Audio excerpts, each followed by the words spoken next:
शांति। ओम शांति। ओम शांति। आज बाबा कह रहे मीठे बच्चे, इस दुख धाम को जीते जी तलाक दो। जीते जी ही तलाक देना, मरने के बाद नहीं। और जीते जी तलाक का मतलब होता है कि देहधारियों को भी तलाक देना। दुनिया का आकर्षण को तो तलाक देना ही है, देहधारियों को भी।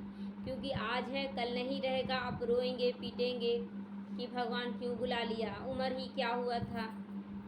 तो फंसे हुए हैं इंसान एक दूसरे के जाल में। तो बाबा कहता तलाक दे दो, क्योंकि तुम्हें अब सुख धाम जाना, इस दुख की दुनिया में नहीं रहना है। यहाँ पर जो भी देहधारी हैं वो एक दूसरे में फंसकर एक दूसरे को दुख ही दे रहे हैं। प्रश्न है, बाप बच्चों को कौन सा एक छोटी सी मेहनत देते हैं, एक छोटा सा मेहनत दे रहे हैं बाबा। उत्तर, बाबा कहते बच्चे काम महाशत्रु है, इस पर विजय प्राप्त करो। काम महाशत्रु है, काम विकार, कामना रखना, इच्छा रखना किसी से। तो बाबा कहता तुम्हें थोड़ी सी मेहनत देता हूँ कि तुम किसी से इच्छा मत रखो, किसी के देह में मत फंसो, काम विकार से दूर हो जाओ। तुम्हें तो संपूर्ण पावन बनना है, संपूर्ण पावन बनना है, पति से पावन अथवा पारस बनना है। पारस बनने वाले पत्थर नहीं बन सकते, पारस बनने वाले कभी पत्थर नहीं बनते हैं। तो पारस को छूते ही क्या हो जाता है, पत्थर भी सोना हो जाता है ना। तो बाबा कहता है कि तुम पत्थर बुद्धि ऐसा मत बन जाओ कि तुम ज्ञान भर लो लेकिन तुम्हारे अंदर संस्कार नहीं परिवर्तन होंगे, तो क्या हो जाएगा, एक दूसरे में फंस जाओगे।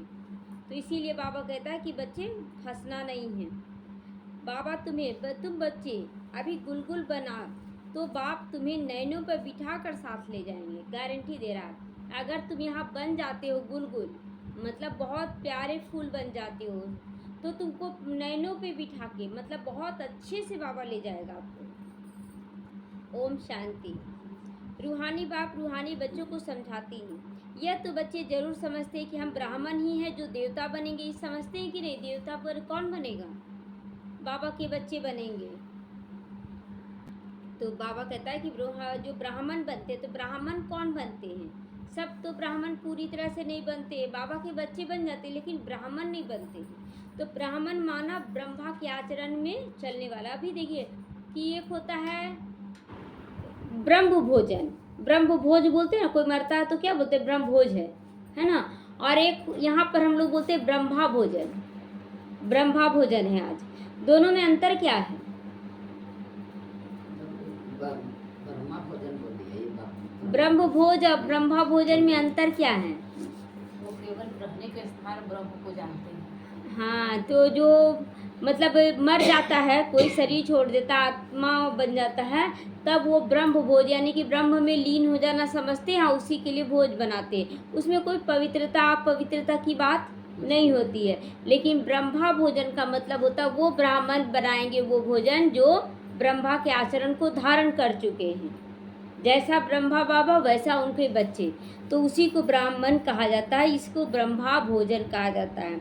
तो ये तो समझते हैं ना कि जो ब्राह्मण बनेंगे वो देवता बनेंगे, क्योंकि ब्रह्मा के आचरण को धारण कर रहे हैं। तो यह पक्का निश्चय है ना कि हम ब्राह्मण से देवता बनेंगे, है निश्चय। तो टीचर जिसको पढ़ाते हैं जरूर आप समान बना देते हैं, यह तो निश्चय की बात है ना, निश्चय होता है। अब कोई टीचर होता है ना कि पढ़ाते हैं बच्चों को तो एकदम निश्चय से बोलते हैं मेरा बच्चा निकलेगा, पास हो जाएगा। तो कल्प कल्प बाप आकर समझाते, हम नरकवासियों को स्वर्गवासी बनाते। तो बाप भी टीचर बनकर क्या बोलता है कि मैं सभी बच्चों को बनाऊंगा, चाहे मारकर पीटकर बनाना पड़े, चाहे योग बल से, लेकिन गारंटी देता है कि बनाएंगे जरूर। तो टीचर भी लगाता है डंडा एक दो गो, तो मारता है थोड़ा बहुत, नहीं समझते हैं बच्चे तो सारी दुनिया को बनाने वाला कोई तो होगा ना।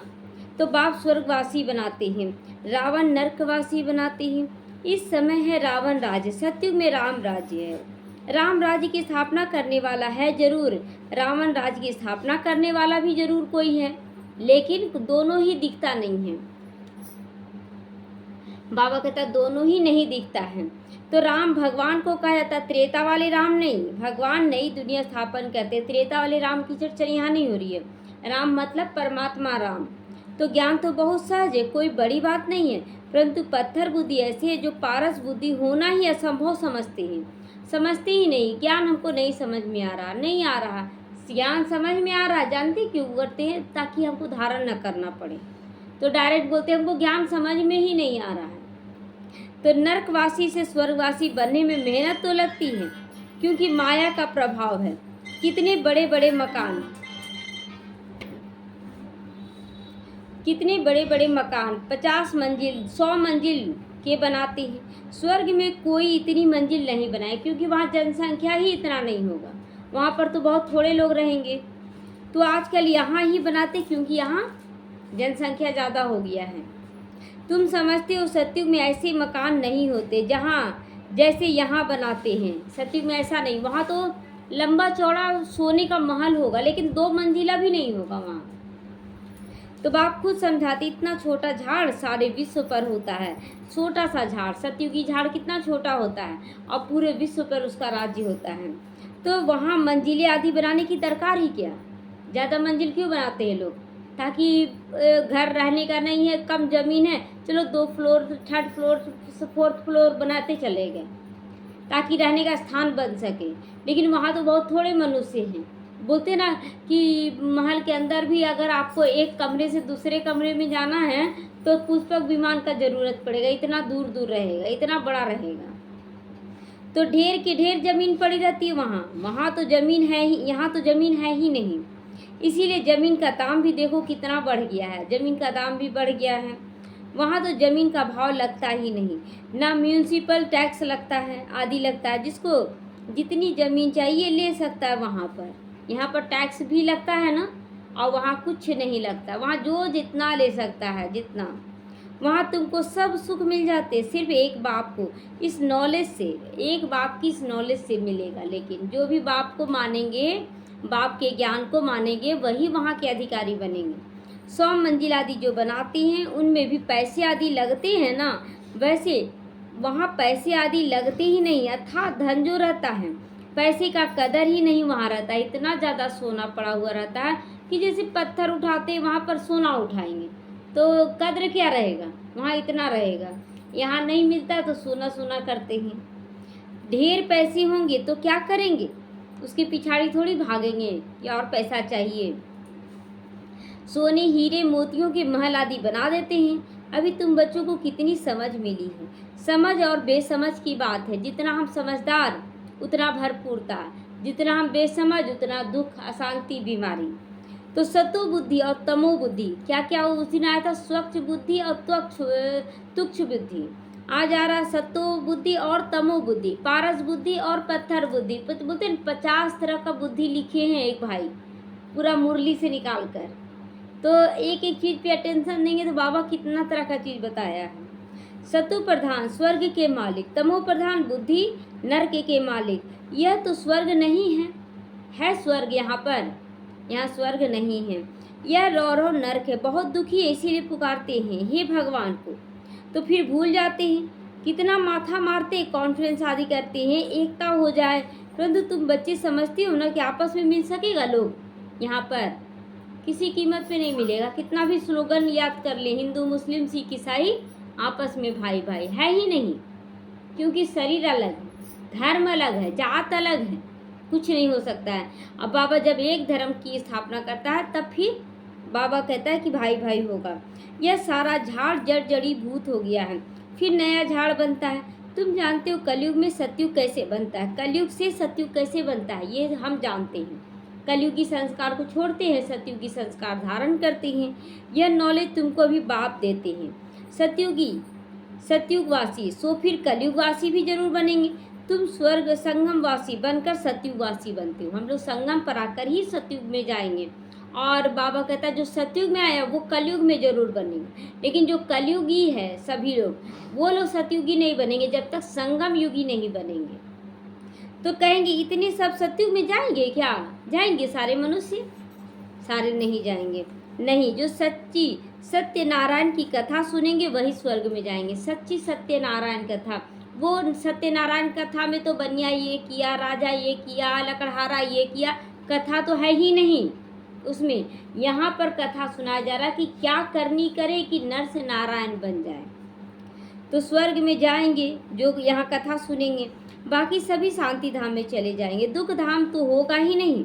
तो इस दुख धाम को जीते जी तलाक दे दो। अब इस दुख धाम को तलाक दे दो, देहधारियों को तलाक दे दो। तलाक देने का मतलब छोड़कर भाग नहीं जाना है, कहने बुद्धि से काम लेना है। बाप युक्ति तो बताते, कैसे तुम तलाक दे सकते हो, कैसे दे सकते हैं, ये सब आत्मा है। बाबा आगे बता रहे, इस सृष्टि पर देवी देवताओं का राज था, अभी बाप आते स्थापन करते हैं। हम उस बाप से स्वर्ग का राज्य भाग ले रहे हैं। ड्रामा प्लान अनुसार चेंज तो जरूर होगा, आप मानो या ना मानो। कल भी बाबा यहीं पे रिपीट किया कि तुम मानो या ना मानो, तुमको मार पीट के ले जाएंगे, डांटेंगे, सब कुछ करेंगे, सजा देंगे, लेकिन ले जरूर जाएंगे। तो यह पुरानी दुनिया है, इसको सतयुग कैसे कहोगे तुम? बोलते ना यही मेरे लिए स्वर्ग है, कैसे सतयुग कहोगे? परंतु मनुष्य बिल्कुल समझते नहीं सतयुग होता क्या है, ये भी नहीं जानते। सतयुग नाम क्यों पड़ा? अगर सतयुग कलयुग में आ गया तो कलयुग नाम क्यों रखा गया है? सत्ययुग, जहाँ सत्य का राज्य चलता हो, सत्य का राज्य, यहाँ तो सत्य है ही नहीं। तो लोग सच बोलते ना, हम बोलते सच बोलते हम। अरे घड़ी घड़ी यहाँ झूठ है, यहाँ कोई सच है ही नहीं, क्योंकि आत्मा का राज्य ही नहीं है, देहधारियों का राज्य है। तो बाप ने समझाया, इस नॉलेज के लिए लायक वह है जिन्होंने बहुत भक्ति की है। ये भी बाप बहुत बड़ी बात है कि जो भक्ति बहुत की है वही बाबा के सच्चे बच्चे बनेंगे, उन्हें ही समझाना चाहिए। बाकी जो स्कूल के होंगे नहीं, वो नहीं समझेंगे, लाख माथा मारो वो नहीं मानेंगे। तो फिर ऐसे ही टाइम वेस्ट क्यों करना चाहिए, फालतू उसको समझा कर क्यों टाइम वेस्ट। एक पति पत्नी थी, उसको ज्ञान दिए थे, तो बोलती थी नहीं पति का सेवा करना रहता है ना, पति को देखना रहता है, ये रोकते हैं टोकते, इतना सारा बहाना है कि क्या करे कैसे आए। अब पति शरीर छोड़ दिया, आप बोलते ना अभी नहीं आएंगे, हो गया, सच्चाई आ गया ना, लेकिन भगवान के आगे सच नहीं रख पाते। बोलते नहीं अभी मन नहीं कर रहा, अभी पोता पोती देखना है, अभी ये करना है, मतलब फंस जाता है इंसान, भगवान को नहीं मान। ये भी कबूल करता नहीं, सच तो है, भगवान को तो मानना चाहिए। फिर आप क्यों नहीं मान रहे हैं, क्यों नहीं मान रहे? क्योंकि उसके अंदर है ना दुनिया का आकर्षण है। अगर इधर आ जाएगा तो सोचता है ना कि हमको हर तरह से सिंपल सिटी में आना पड़ेगा। तो बाबा कहता है जो नहीं मानते हैं उनके आगे माथा पची नहीं करना, समझाते समझाते ऐसा नहीं है ना, अपना एनर्जी ही लॉस करते। तो कह देते आत्मा क्या है, परमात्मा क्या है, यह मैं समझना ही नहीं चाहता हूँ। फालतू क्या समझना, जब मौत होगा तो देखा जाएगा, छोड़ देंगे शरीर, लेकिन इतना हमको नहीं समझना है। तो ऐसे के साथ मेहनत क्यों करनी चाहिए, क्यों हम समझाने जाए बार बार। बाबा ने समझाया, ऊपर में लिखा हुआ हो, भगवानुवाच, मैं आता हूँ कल्प कल्प पुरुषोत्तम संगम युग पर, और साधारण मनुष्य के तन में आता हूँ। साधारण मनुष्य के तन में आते हैं, जो अपने जन्मों को नहीं जानता मैं बतलाता हूँ। जो अपने जन्मों को, यानी कि ब्रह्मा बाबा जो बने, वो अपने जन्मों को नहीं जानता था, और उनको ये गीता में भी लिखा हुआ है। तो अच्छा, कृष्ण तो जानते थे सब कुछ, वो तो त्रिकालदर्शी उसको दिखाते हैं कृष्ण को, तो फिर ये शब्द गीता में क्यों लिखा है कि ये अपने जन्मों को नहीं जानता? तो वो अर्जुन के लिए कह देते हैं उसमें। तो पूरे 5000 वर्ष का पाठ किसका होता है हम बता देते हैं। जो पहले नंबर में आया उनका ही पाठ होगा, यानी श्री कृष्ण का पाठ होगा। श्री कृष्ण की महिमा गाते फर्स्ट प्रिंस ऑफ सतयुग। तो वही फिर 84 जन्मों के बाद क्या हो जाएगा, फर्स्ट बेगर बन जाएगा, सबसे पहला बेगर बनेगा, और वही सबसे पहले पुकारेगा। तो बेगर टू प्रिंस, फिर बेगर से प्रिंस बनेगा, फिर प्रिंस टू बेगर, ये खेल चलेगा। तो तुम समझते हो प्रिंस टू बेगर कैसे बनते हैं। फिर बाप आकर कौड़ी से हीरा जैसा बनाते हैं, जो हीरे जैसा फिर वही कौड़ी जैसा बन जाता है। ये खेल कितना सुंदर चला है कि जो ऊपर गया वही नीचे आएगा, जो नीचे है वही ऊपर जाएगा। तो पुनर्जन्म तो लेते हैं ना। सबसे ज़्यादा जन्म कौन लेते हैं, सबसे ज़्यादा जन्म ब्रह्मा सरस्वती बोले, या तो राधे कृष्ण बोले, या लक्ष्मी नारायण बोले, ये तीनों तो एक ही हैं आत्मा। यह तुम समझते हो। पहले पहले तो श्री कृष्ण को ही मानेंगे, उनकी राजधानी बनती है, बहुत जन्म भी उनके होंगे। यह तो बहुत सहज है समझाने के लिए। अब इसीलिए ना बोलते हैं कि गीता का ज्ञान श्री कृष्ण दिए, और भाग्य किसके द्वारा बांटा गया, ब्रह्मा के द्वारा। ये दोनों मिक्सअप है, दोनों ही मिक्सअप। आत्मा दिखाया गया श्री कृष्ण का, और शरीर दिखाया गया ब्रह्मा का।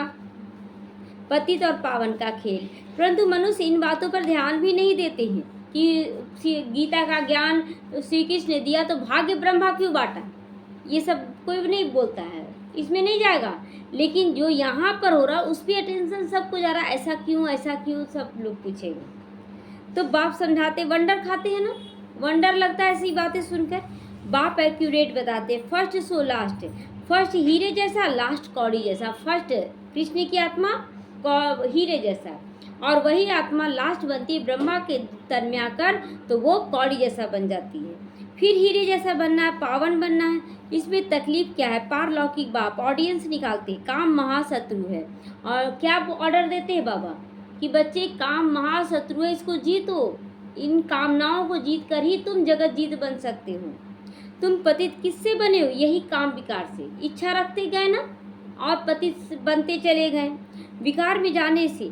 इसीलिए बुलाते भी, हे पतित पावन आओ, क्योंकि बाप तो एवर पारस बुद्धि है, वह कभी भी पत्थर बुद्धि नहीं बनते। सी बाबा कभी पत्थर बुद्धि नहीं बनता, वो तो पारस है, तो उनका है। और पहले नंबर जन्म लेने वाला का हुआ, कनेक्शन ही उनका और उनके पहले जन्म वाले के साथ होता है। जैसे कि कनेक्शन क्या मतलब कि बाबा आते किसके तन में? जो पहला जन्म है, पहला और लास्ट जन्म में आया वही, तो उनके तन में बाबा आता है। देवताएं भी बहुत होते, परंतु मनुष्य कुछ भी समझते नहीं।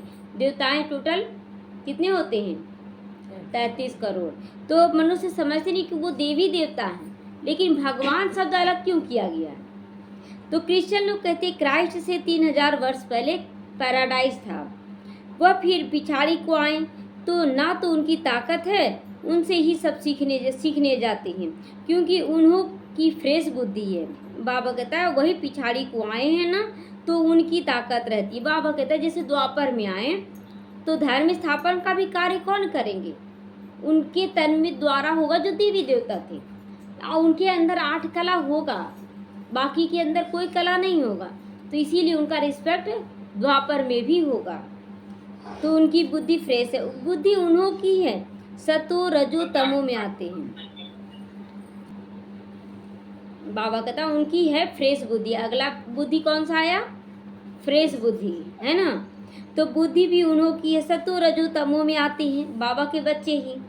तुम जानते हो सब कुछ विलायत से ही सीखते हैं। तुम जानते हो सतयुग में महल आदि बनने में कोई टाइम नहीं लगेगा। एक की बुद्धि में आया फिर वृद्धि होती चली जाती है। और बुद्धि में आता है कि बाबा टच करता है कि ऐसे बनाओ ऐसे बनाओ।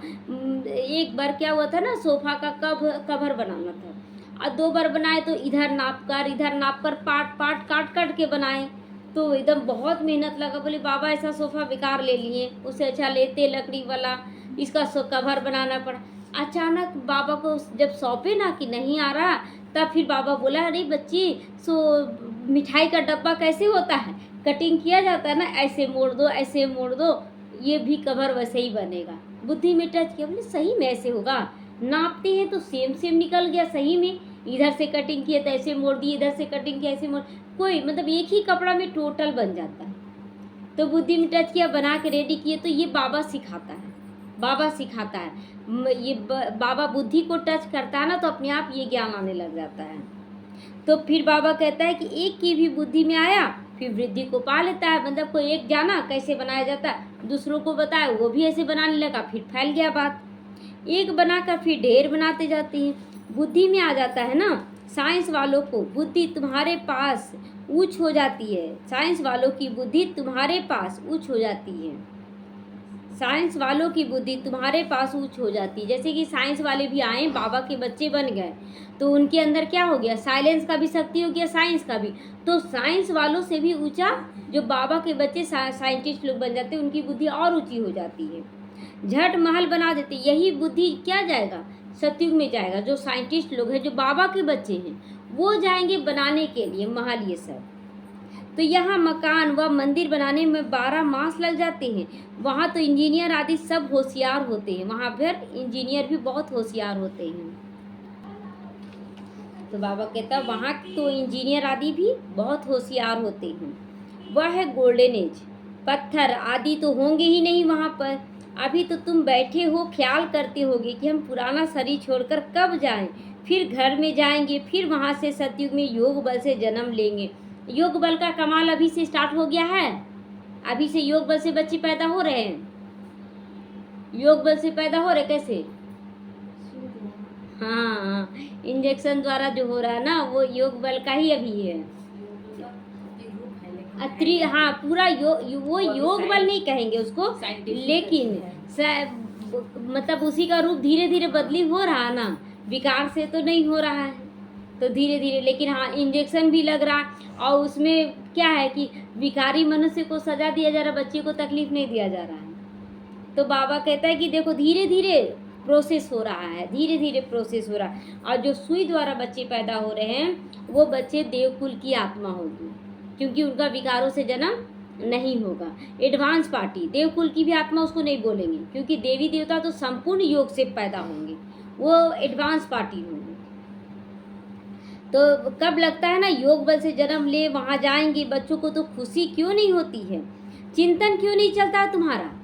बाबा कहता चिंतन क्यों नहीं चलता है कि कैसे सतयुग में जाएंगे, कैसे वहाँ रहेंगे, और वेरीफाई मतलब अंदर से ना कराते रहें कि वहाँ ऐसा होगा। बाबा से बोलते रहें कि बाबा वहाँ और कैसे होगा, बाबा बताओ। जो मोस्ट सर्विसेबल बच्चे हैं उन्हों का चिंतन जरूर चलता होगा। जैसे बैरिस्टर के पास बैरिस्ट्री पास करते हैं तो बुद्धि में चलता है ना कि हम ये करेंगे, ऐसे करेंगे। तुम भी समझते हो हम ये शरीर छोड़कर जाकर ये बनेंगे, मतलब देवी देवता बनेंगे। ब्रह्मा बाबा के पास भी ना जो बाबा के बच्चे थे, साक्षात्कार ऊपर होता था संदेशियों को कि ऐसा पूज्य स्वरूप होगा, ऐसा देव स्वरूप हो, वैसा ही बाबा यहाँ बनवाता था सबको। अब फोटो खिंचवाता था सबको, सबको ताज पहनवाता था, वैसा पोशाक पहनवाता था, और सब का देवी देवता के रूप में फोटो खिंचवाता था। ये देव स्वरूप में और पूज्य स्वरूप में। देव स्वरूप में केवल महाराजा महारानी के रूप में, और पूज्य स्वरूप में हाथ ऐसे करके खिंचवाते थे। तो वहाँ देखिए वही चीज़ है ना, अभी चलते आया, लेकिन वहाँ पर बाबा पूजा नहीं करवाता था बहनों का। लेकिन यहाँ पर क्या हुआ ना कि यहाँ पर समर्पित लोग का पूजा स्टार्ट हो गया है। यही तमो प्रधानता हो गया। ले बाबा बहुत बार क्लियर किया कि बच्चे ये शरीर तमो प्रधान, इसको नहीं करना है। लेकिन हाँ, वो पूज्य स्वरूप हम लोगों को यादगार के रूप में या तो अपने आप को याद दिलाने के लिए जरूर करना चाहिए। तो याद से तुम्हारी आयु वृद्धि को पाएगी। अभी तो बेहद के बाप के बच्चे, यह ग्रेड बहुत ऊंची है, यह भगवान के बच्चे हैं, ये ग्रेड बहुत ऊंचा है, क्योंकि हम लोग ईश्वरीय संतान हैं। तुम ईश्वरीय परिवार के हो, उनका कोई और संबंध नहीं होता है। बाबा के बच्चों का कोई और संबंध होगा, क्योंकि हम आत्मा हैं। आत्मा का रिश्ता केवल परमात्मा के साथ है और आत्माओं के साथ है। और कोई रिश्ता कैसे बन सकता? आत्मा कोई चाचा मामा काका होता है क्या? लेकिन जब देहधारी होते हैं तब हम बना लेते हैं रिश्ता। तो भाई बहन से भी ऊंचा चढ़ा दिया बाबा, भाई भाई समझो। यह बहुत प्रैक्टिस करनी है। भाई का निवास कहाँ है? भाई का निवास कहाँ है? यहाँ। तो क्या देखते हैं हम लोग? शरीर देखते हैं कि आत्मा देखते हैं? चेहरा देख लेते हैं, चेहरा ही देख लेते हैं ना, हमेशा भ्रिकुटी देखना है। आदत बाबा बनवाता था शुरू में। इस तख्त पर अकाल आत्मा रहती है। यह तख्त सभी आत्माओं के सड़ गए हैं। बाबा अभी बोल रहा सड़ गए हैं, सड़ गया ना, देखने का चेहरा देख लेते हैं। सबसे जास्ती तुम्हारा तख्त सड़ गया है। बाबा के बच्चों का खराब हो गया है। आत्मा इस तख्त पर विराजमान होती है। भ्रिकुटी के बीच में क्या है? यह बुद्धि से समझने की बात है। बार बार देखना है कि आत्मा यहाँ चमकता हुआ सितारा नजर आ रही है। आत्मा बिल्कुल सूक्ष्म स्टार मिसाइल है। बाप भी कहते मैं भी बिंदु, मैं तुमसे बड़ा थोड़ा ही हूँ। तुम जानते हो हम शिव बाबा की संतान हैं। अब बाप से वर्षा लेना है, इसीलिए अपने को भाई भाई आत्मा समझो। अब आत्मा देखना है, समझो। बाप तुमको सम्मुख पढ़ा रहे हैं, आगे चल, और ही कशिश होती जाएगी। यह विघ्न भी ड्रामा अनुसार पढ़ते रहेंगे। विघ्न भी आएगा, लेकिन जब आप विघ्नों को पार करना सीख जाएंगे तो कोई बड़ी बात नहीं। जैसे अंग्रेजी का अक्षर पूरी तरह से आप जानकारी ले लिए तो फिर आपको कोई भी वर्ड पढ़ने में आसानी हो जाएगा, हार्ड तो नहीं लगेगा। तो उसी तरह यहाँ भी बाबा का मेन पॉइंट पकड़ लेना कि मैं आत्मा बिंदी, बाबा बिंदी, ड्रामा बिंदी, तो फिर कोई भी विघ्न बड़ा नहीं लगेगा। तो अभी बाप कहते तुमको पतित नहीं बनना है। यह ऑडियंस है, ये बाबा का फुल ऑर्डर है। आप तुमको पतित नहीं बनना है। अब तो और ही तमो प्रधान बन पड़े हैं, विकार बिगड़ रह नहीं सकते हैं ऐसे। पहले देखिए विकार भी होता था, जैसे किसान है तो किसान विकार में गया, चलो बच्चे पैदा किए, लेकिन इतना मेहनती था उसको टाइम ही नहीं था। और अभी तो घड़ी घड़ी विकार में जाते हैं, बच्चे भी हो गए तो टाइम है तो क्या करें। तो जैसे गवर्नमेंट कहती है शराब नहीं पियो, तो शराब बगैर रह नहीं सकते, कितना भी बोल दे शराब मत पियो, और ज़्यादा शराब पियेंगे, छुप छुप के पियेंगे शराब। फिर उनको ही शराब पिलाए डायरेक्शन देते हैं, फलाना जगह बॉम्ब सहित गिर जाओ। क्या करते हैं कि उनको बोलते हैं हम शराब देंगे और बम बांध कर जाओ, तुम वहाँ विनाश कर दो, तुम्हारा परिवार वालों को हम कर देंगे। तो लालच देते, क्योंकि शराब बगैर रह नहीं सकते हैं। तो बोलता है कि जाओ तुम ऐसा कर दो, हम तुम्हारा परिवार का केयर हम करेंगे, हम तुमको देंगे। तो कितना नुकसान होता है। तुम यहाँ बैठे बैठे विश्व का मालिक बनते हो और वह वहाँ बैठे बैठे बॉम्ब छोड़ते रहते हैं, सारे विश्व का विनाश करते। कैसे चटाभेटी हो जाती है ना, चटाभेटी एकदम सेकंड नहीं लगता ख़त्म करने में, बनाने में कितना टाइम और बिगाड़ने में सेकंड भी नहीं। तुम यहाँ बैठे बैठे बाप को करते हो, याद करते हो और विश्व का मालिक बन जाते। बन रहे हैं कि नहीं विश्व का मालिक? कैसे बन रहे हैं विश्व का मालिक? अपने ऊपर राज्य करके, अपने को संतुष्ट मनी बनाकर। मुझे संतुष्ट रहना, कोई माने या ना माने, कैसे भी करके बाप को याद जरूर करना। इसमें हठ योग करने व आसन लगाने की भी बात नहीं है, बाबा कोई तकलीफ नहीं देते। कैसे भी बैठो, सिर्फ तुम याद तो करो। मोस्ट बिलेवेड प्यारे बच्चे हैं, तुमको बादशाही ऐसी मिलती है जैसे माखन से बाल निकालते हैं। बाबा कहता है बादशाही इतना आसानी से तुमको देते हैं जैसे माखन में बाल निकालते हैं ना, पता चल जाता वैसे। तो गाते भी ना सेकंड में जीवन मुक्ति। कहाँ भी बैठो, घूमो फिरो, कोई मना नहीं है, लेकिन बाप को याद करो, बाप को याद करो। कहीं भी जाओ बाप को याद करो। पवित्र होने बगैर जाएंगे कैसे, और बाबा के घर भी पवित्र हुए बगैर नहीं ले जाएंगे, नहीं तो फिर सजा खानी पड़ेगी। अभी रोज बाबा सावधानी दे रहा है और चेतावनी दे रहा है कि सजा खाना पड़ेगा। जब धर्मराज के पास जाओगे ना, तब सबका हिसाब किताब चुकता होगा। तो कर्मों का हिसाब किताब आ रहा है ना, दुख अशांति बीमारी बढ़ रहा है। जितना पवित्र बनोगे उतना ऊंचा पद पाओगे। इम्प्योर रहोगे, सूखा रोटला खाओगे और रोओगे। सूखा रोटला खाओगे, सूखी रोटी खा रहे हैं, कुछ नहीं मिलेगा आपको। तो जितना बाप को याद करोगे पाप कटेंगे, इसमें खर्चा आदि की तो कोई बात ही नहीं है। भल घर में बैठे रहो, बाप से भी मंत्र ले लो। कौन सा मंत्र ले लें? मन मना भाव का। तो यह माया को वश में करने का मंत्र मन मना भाव। मन को परमात्मा की याद में लगाओ, देहधारियों के याद में नहीं। यह मंत्र मिला, फिर भल घर जाओ, मुख से कुछ नहीं बोलो। अब कुछ बोलेंगे कि आप ऐसा क्यों कर रहे हैं, आप ऐसा क्यों, जान रहे कि ऐसा करके आए हैं। आई फॉर बे, बादशाही को याद करो। तुम समझते हो बाप को याद करने से हम सतो प्रधान बन जाएंगे, पाप कट जाएंगे। बाबा अपना अनुभव भी सुनाते। भोजन पर बैठता हूँ, अच्छा हम बाबा को याद कर खाते हैं, फिर झट भूल जाता हूँ, क्योंकि गाया जाता है ना जिसके मत्थे मामला, कितना ख्याल करना पड़ता है ना। फलाने की आत्मा बहुत सेवा करती है, उनको याद करना है, मतलब सेवा का ख्याल आ जाता था। बाबा भी बहुत कोशिश करता था कि एक एक कोर है ना बाबा की याद में खाएं, लेकिन कभी उधर का ध्यान आ जाता था, उस बच्चे के पास विघन आ रहा, वो बच्चे का, और वैसे ही जानते जब भी खाना खाने में एकदम अटेंशन एक एक कोर सोचते बाबा आपकी याद में खा रही हूँ, आपसे ज़्यादा अच्छा करेंगे बाबा। लेकिन कैसे माया है ना ले जाती है ना, सेवा करना है उधर ऐसे करना है, लगभग कोर तो माया खा जाती है।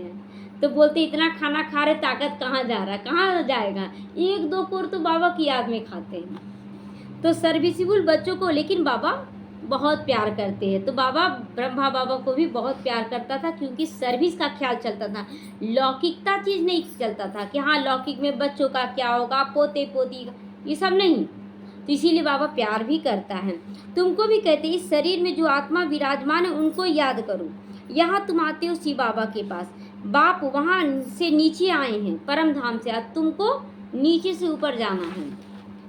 सबको कहते भी हैं भगवान आया हुआ, हम लोग क्या बोलते हैं बेहिचक कहते हैं ना, कोई माने या ना माने बेहिचक भगवान आया हुआ है, मिलना है तो आइए। कितना हिम्मत आ गया है बाबा से मिलने के बाद। तो परंतु समझते नहीं कितना हिम्मत से कैसे ये बोलती है। युक्ति से बताना फिर पड़े, हद और बेहद के दो बाप है। बताने के लिए भी बाबा बोल रहा है। अब बेहद का बाप रजाई दे रहे, पुरानी दुनिया का विनाश भी सामने खड़ा है।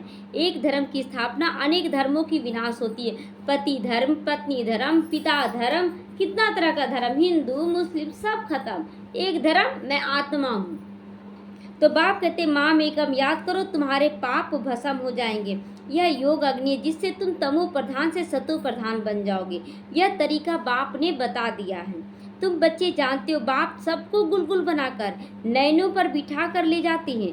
कौन से नयन? ज्ञान के नयन, तीसरे नेत्र पर, मतलब ज्ञानी होकर ना शरीर छोड़ेंगे कि मैं शरीर नहीं, मैं एक आत्मा हूँ, मैं अलग हूँ, ऐसे करके जाएंगे और एकदम बैठे बैठे भी योग में बैठे और शरीर छोड़ देंगे।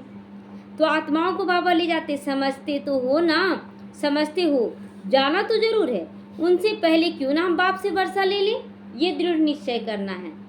तो कमाई तो बहुत भारी है, बाप को भूलने से फिर घाटा भी बहुत भारी है। पक्के व्यापारी बनो, एकदम एक एक दिन घाटा फायदा को चेक करो। बाप को याद करने से ही आत्मा पवित्र बनेगी, फिर एक शरीर छोड़ दूसरा लेंगे। तो बाप कहते मीठे मीठे बच्चों, देही अभिमानी बनो। शरीर में रहते मैं आत्मा हूँ, देही हूँ, यह आदत पक्की डालनी चाहिए। अपने को आत्मा समझकर बाप से पढ़ते रहो तो बेड़ा पार हो जाएगा। शिवालय में ले चलेंगे बाबा, यह आदत पक्की करो। चंद्रकांत वेदांत में यह कथा लिखी हुई है कि कैसे शिवालय में चलेंगे। बोट नाव कैसे चलता है, बीच में उतरते, कोई चीज़ में दिल लग जाती है, जैसे बोट में चलना स्टार्ट हो गया, कोई चीज़ में दिल लग गया, उतर गया, नहीं रुको।